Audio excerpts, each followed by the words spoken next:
Ano ang binibigay mo sa followers mo? Wala kang masabi na panlilin lang eh. Ang sinasabi mo ngayon, opinion eh. I want him to apologize, Mr. Chair. Kung abogado ka talaga, Sorry, Mr. Chair, I won't apologize. Opinion ko yun. Mr. Chair, I move that he be cited for contempt. Sige, you're raising your hand, Attorney Ricky. Last, then we'll proceed with the Congressman Plato. Yes, Mr. Chair, salamat. Last na po ito. So, hinahanap ko po talaga yung vlog ko na yun kung tungkol saan. So, nakita ko na po, October 21 pa po pala yun, 2024. May post kasi si Honorable Congressman Marcoleta, ang post niya, yung tungkol sa pagbisita niya sa Naga. Taga-Naga po kasi ako. Nakipagkita siya kay former Vice President BP Leni. So, ang post ni Honorable Congressman Marcoleta na yun yung mark ng pagiging statesman. Kasi siya, hindi siya kay Duterte, kay Marcos, kay Leni, para sa kanya unity. So yung topic ko, huwag padadala sa pakulo at panlilinlang ni Anong Marcoleta. panlilin doon? Yun nga po, explain ko yung sinabi ko. Kasi Ano nga? opinion ko po ito. Sabi ko, Oo nga, hindi panlilin lang yon. Nakipag-handshake ako. kaya nga, ang Sinabi ko, unity begins. sabihin ko lang po handshake. yung sinabi ko doon sa vlog ko. Hindi, panlilin lang ba yun? Mr. Chair, point of order lang po. Para What is the magkaroon point of order? Point of order po yung hindi, yes. Dapat po, we, Mr. Chair, Okay. you So, what is the point of order Kasi you of gave time to Congressman Franz? Attorney. Wait, I'm still speaking. Sorry. What's the point of order of Ms. Point Franz? of order po yung conduct nung palitan nila ng ng exchanges of words. So you have recognized po Attorney Ricky. So let him explain before our colleague I Marcoleta. understand. Okay, I'll be letting para maging wait, okay. And please I understand address both of you, please address the chair para hindi po Yeah. nagsasagutan. All right. Thank you. So we'll be letting Attorney Ricky to reply, and then I'll give a chance to Congressman Marcoleta also to ask you as well. Sige. Yes po, Attorney Mr. Ricky. Chair, thank you po. Ang sabi ko lang po, kasi kanina po, tinatanong ako tungkol dun sa vlog ko na yon. Hindi ko talaga maalala sa dami ko ng vlog. So, binasa ko po, pinanood ko. So, tungkol po yun sa post ni Honorable Congressman Marcoleta. Sabi niya, reading from netizens, reactions on my brief and casual meeting with former VP Leni. After my trip to Sipokot, I now realize how really divided our people are. Reaching out to all our leaders can also be personal. Our ability to show our humanity beyond the realm of political. How else are we able to exemplify the true meaning of statesmanship if you refuse to extend your hand to all who wants to grasp it? I believe unity always begins with the handshake. Tapos may picture siya, kasama niya sa BBBM, si Duterte, si Leni, si Sara. Ang reaction ko doon, sabi ko, wag tayong padadala doon sa pakulo na yon at panlilang kasi sabi ko, ang totoong statesman, ang paninindigan niya para sa bayan. Hindi ko nakita kay Congressman Marcoleta na ang mga paninindigan niya sa issue ay para sa bayan. So honest opinion ko po yun. Yung po yung ko. Hindi po ako doon, hindi po malicious yung yung intention ko doon. Mr. Chair, may I react? Marcoleta, now you have the floor. Pinutol mo lang, attorney. Ang kasunod nun, alam mo, tingnan po ninyo yung record ni ni Congressman Marcoleta.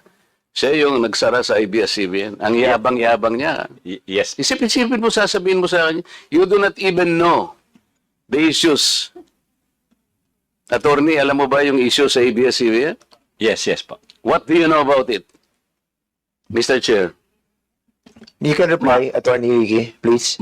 Mahaba po yung mga issues. Pero ang niraise nyo pong issues doon, maraming hindi binabayaran na tax ang ABS-CBN, may mga properties na in-acquire na illegal yung pagkaka-acquire, hindi binabayaran ng mga workers. So, mainly po yun yung nakita kong niraise yung issues nung pinasara yung hindi binigyan ng renew yung franchise. So, Mr. Chair, ano ang panliling lang doon? Ni hindi mo alam yung Philippine Depositary Receipts, ni hindi mo alam yung corporate layering, ni hindi mo alam yung transfer pricing na ginamit nila para magkaroon tax evasion through Big Dipper. Ni hindi mo alam ang napakarami nun. Pagkatapos, Magbibintang ka na, pakulo lang lahat ito, at ako'y nanlilin lang. Ano ang binibigay mo sa followers mo, Mr. Chair? Wala kang masabi na panlilin lang eh. Ang sinasabi mo ngayon, opinion eh. Pwede kang humabi ng opinion, attorney ha, kung talagang attorney ka. Pero wag kang mag-chat-chat na ako'y nanlin lang ng mamamayang Pilipino. You want to reply, Attorney Ricky? Yes, Mr. Chair. Ayun, Okay, yun go po ahead. yung, kaya ko po sinasabi na yung ako naninindigan na yung vlogging ko, hindi po fake news kasi opinion ko po yun. Basta mo na lang sasabihin, Mr. Chair, na opinion mo yun, pero bilang kinarge mo ko na manlilin lang. Hindi ka ba magsasabi ng facts mo kung paano ko nanlilin lang ng Pilipino? Abogado ka, di ba? Mr. Chair, abogado daw ito eh. Attorney, you want to answer back? Again, Your Honor, yun na rin yung sinasabi kong concepts natin na ang mga public officials, ano yan, talagang open sila na punahin, i-criticize. Medyo masakit minsan, pero yan yung pagkakaiba ng public official sa private citizen. Mr. Chair, hindi siya nagkikriticize eh. Sabi ko nga, binigyan kita ng halimbawa doon sa isang babaeng vlogger na sinabi niyang tanga ako at ikinahihiya ako ng lahat ng mga members ng INC. Pinatawad ko na siya ron eh. Masakit yun pero dahil meron siyang nakitang ganun. Pero ikaw sinabi mo eh, nanlin lang ako eh. Ngayon sinasabi mo, may opinion ka, nanlin lang. Wala kang masabi ngayon kung ano-anong ginawa ko para manlin lang ako ng Pilipino. Hindi ka abogado eh. Hindi opinion ito. Mr. Chair? Yes, sige. Okay na po siguro. Kasi marami pa sigurong pag-usapan. Ikaw ang manlilin lang. Okay. Thank you so much to both of you. We exhausted that issue and we let the both parties to say their piece. And that's the spirit of this committee, no? Para maging balanse po tayo and fair. I want him to apologize, Mr. Chair. Kung abogado ka talaga, Sorry, Mr. Chair, I won't apologize. Opinion ko yon. With that, we'll dwell to the next issue, no. Ano na muna tayo sa interpellation. Balikan na lang natin mamaya issue yan. Kung ayaw niya mag-apologize, I think we cannot force him to say sorry about it. Mr. Chair, I move that he be cited for contempt. So there's a motion. Peddling lies before this committee. So I cannot even answer simple questions kung paano ko nilinlang ang mga Pilipino. We cannot just let people, kahit na ba public figures tayo eh. I give him the chance. okay, 1 minute suspension.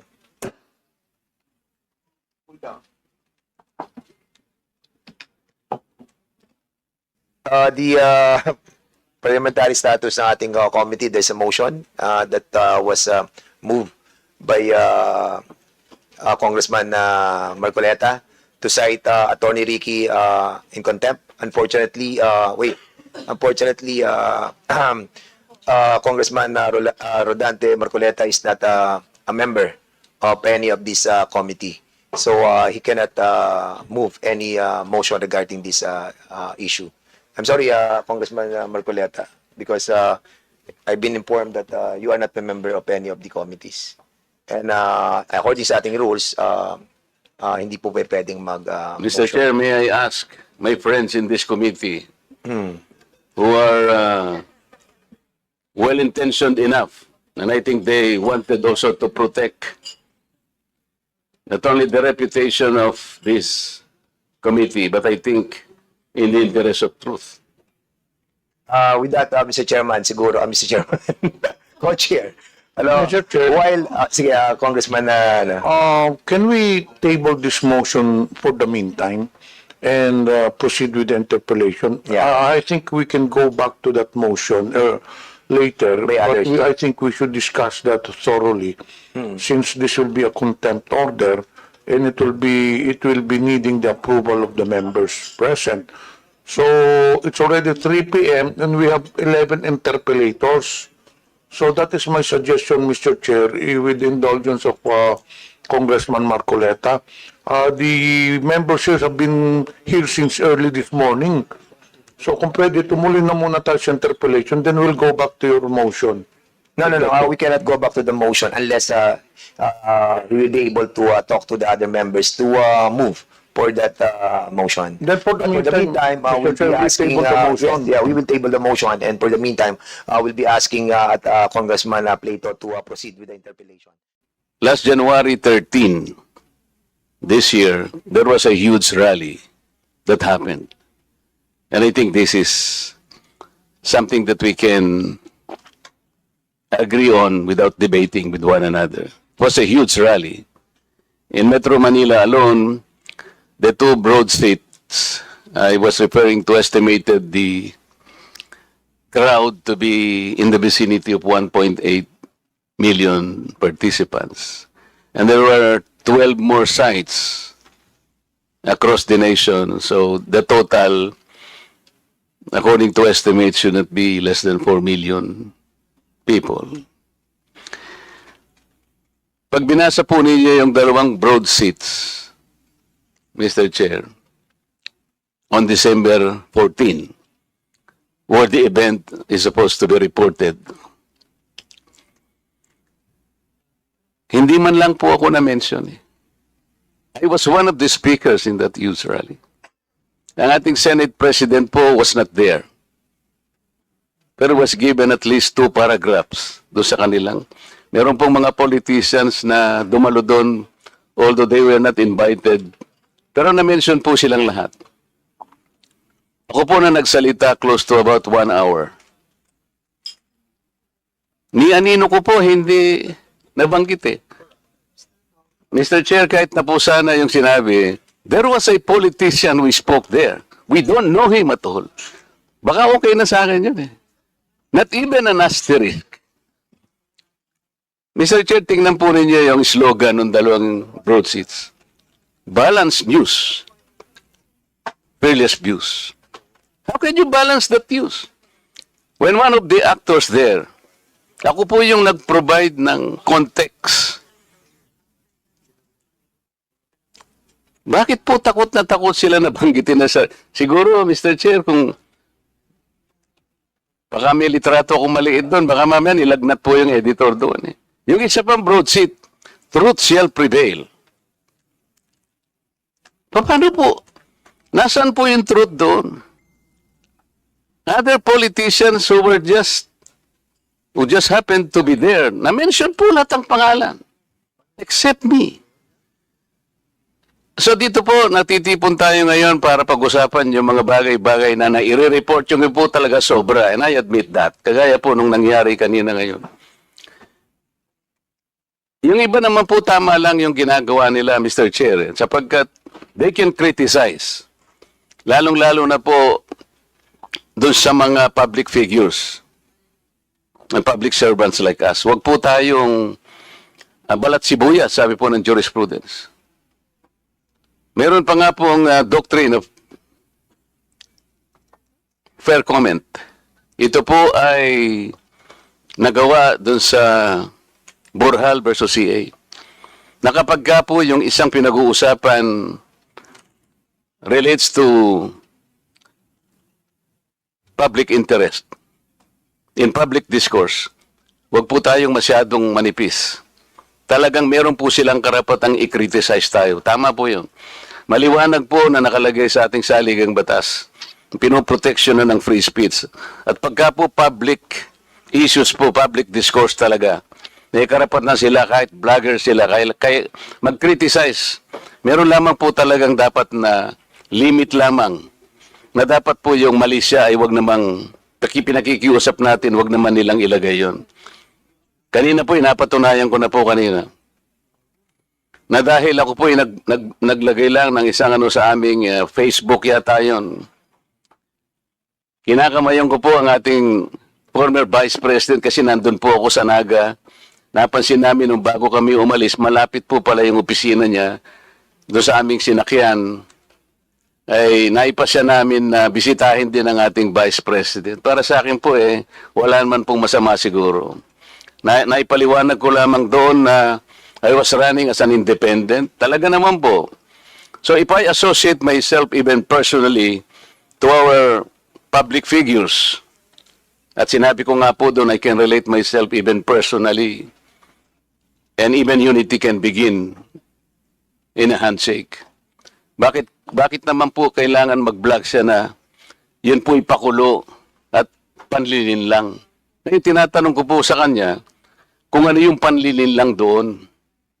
Doon, hindi na po yun na public discourse. Sana man lang kung sinabi niya yung pagka-handshake, mali. Okay lang yun. Kagaya po nung sinabi ko rin kanina, na may nakitandem po sa akin isang senatorial aspirant. Hindi naman po ako yung gumawa ng billboard. Tinatawad ko na po yung female blogger na yun. Kasi kasama po yun sa ating buhay bilang public servant. Yan po talaga ay protected ng ating saligang batas. Ang medyo masakit lamang po yung nagpapanggap na akala mo responsible sila. Abogado pang naturingan at nagtuturo pala. Pagkatapos patututsadahan ka ng huwag kayong maniwala sa pakulo at panlilin lang ni Marcoleta. Wala naman po siyang maihayag na isang uri man lang na panlilin lang. Ayun na po yung nakakasakit. Nakakalin lang na po. Siya po yung nanlilin lang na, hindi po ako Naililigaw po niya yung marami. Ayoko po, Mr. Chair, na matapos tayo dito na parang kinakartel po ang rights ng mga vloggers. Hindi po, huwag natin gagawin yun. Sapagkat karapatan po nila na i-criticize tayo sa paraan na talagang kailangang mangyari yon. Pero wag silang magpapakasobra, kagaya po ng aking sinasabi kanina. At sabi niya, hindi siya mag-apologize sapagkat opinion niya. Pwede po bang mag-formulate ka ng opinion nang hindi mo naman kayang i-substantiate? Mag-charge ka ng isang tao na sasabihin mong nanlilin lang ng kapwa Pilipino at opinion mo pala yun? Yan po siguro yung dapat nating lamang nabigyan ng attention, Mr. Chair. Yung mga ganong klaseng mga pamamaraan ng pag-criticize sa atin nang wala namang basihan. Pag may basihan po, yun po yung sinasabi ng doctrine of fair comment. Basta mayroong pinagbasihan po na kinakailangan kang makriticize. But if unity begins with a handshake, ay sasabihin niya pong panlilin lang. Talaga po, hindi naman tama yun. Kaya po, sa ngalan po ng mga vloggers na kailangan din po natin sila, lalo na ang kinukomment po nila yung governance, okay lang po sa atin yun. Huwag po tayong magiging balat sibuyas, sabi po ng jurisprudence. Kami po ay hindi balat sibuyas pagdating doon. Ngunit, kailangan tayuan naman po nila pagkaharap-harapan. Yung criticism po dapat merong basis. Kung wala pong basis, Mr. Chair, ay lalo pong napapahamak yung mga taong pinagsisilbihan nila. So, imbes na po sila yung makapag-inform, na ililigaw po nila yung marami sa atin. Yun po siguro yung dapat nating bigyan ng Katulad po ng binanggit ko kanina, sana maitanong ko po kay Dr. Rachel Khan kung nandyan pa po siya. I think yung ating pong akadema, umalis na siya yung nasa online. Kasi kanina po, Mr. Paalam Chair, kanina. dinistinguish po niya yung misinformation, disinformation, at saka malinformation. Yun pong Maybe you can ask, misinformation. yung isa nating academe nandito pa ba yung academe natin sa sa UP? Kung nandyan po siguro, wala na po ba? Pa-excuse na rin, Congressman Marcoleta. Yes, Mr. Chair, sinabi po sa misinformation, ito po ay karaniwan, nangyayari sa pagkakamali at wala naman siyang intensyon na iligaw yung ating publiko. Yung isa po yung disinformation, ito sinabi niya ito yung deliberate. Ito yung manipulative. Dito po ay masasakop yung ginawa ng dalawang broadsheets. Deliberate po na ginawa nila. Manipulative sapagkat paano po nila ako naalis doon sa pangyayari noong January 13. Isa po ako sa nagsalita. Sana man lang may sinabi sila, meron pong isang taga-Congress ang nagsalita. Period. Okay na po sa akin yun. Pero totally po na obliterate po ako. Iyon po ay disinformation. Yun po ay hindi tama at nalilin lang po ang ating mga mamamayan. Lalo na po yung malinformation. Ito po ay nangaatake ng reputasyon. Ito po yung deepfake. Ito lamang po siguro yung inaatake natin. Pero po yung misinformation, nagkamali siya halimbawa, na-overlook po niya yung ibang mga bagay. Huwag po tayong masyadong mahigpit sa kanila. Pabayaan po natin sila sapagkat nakakatulong naman sila. Baka naman sa ating pagmamadali po nagkakamali rin tayo. Hayaan natin silang i-criticize din nila tayo. Huwag lamang po yung talagang lantaran na po at deliberate. At kung titatanungin mo naman, wala naman po palang basihan kagaya po ng napatunayan ko sa hapong ito. Maraming salamat, Mr. Chair. Okay, thank you so much, Congressman Marcoleta. I was supposed to ask you something about that Supreme Court decision about the Balat Sibuyas issue. When was this promulgated? Ay, hindi pa tayo dapat magtanungan. Sa resource person pala. Don't you think it's high time that we have another jurisprudence? Because Matagal na to, Mr. Chair. Pero landmark ito Oo nga, matagal Kasi yan. pagka hindi naman, siguro hanggang ngayon naman, relevant pa ito. Otherwise, the Supreme Court, Pero iba na kasi yung iba na kasi yung texture ng ating evolution ng meron din naman, technology. Yabut versus Office of the Ombudsman. Ang sabi niya, a public official, more especially an elected one, kagaya mo, Mr. Chair, should not be onion skin. Wala na, makapal na mukha na. Kaya nga Pero you're asking for jurisprudence, nandito po lang yun. Ito, recently Yeah. ito kasi may ombudsman na tayo ngayon. But most likely, naging basis ng ombudsman was the jurisprudence of the Supreme Court of the onion skin. But I think kasi hindi naman yung skin natin ng yung damdamin natin eh. Ang problem yung damdamin ng mga nakapaligid sa atin, pamilya natin, anak natin. Sila yung tinatamaan dito eh. Di ba? I know that we should not. But well, sabagay, desisyon po yan ng kataas-taasang Korte Suprema, and we respect that. But I think with the evolution of the different technology, yung mabilis na evolution, I hope that the decision, mga jurisprudence natin, must also evolve. Yeah, sa deepfake. So, yeah, tama.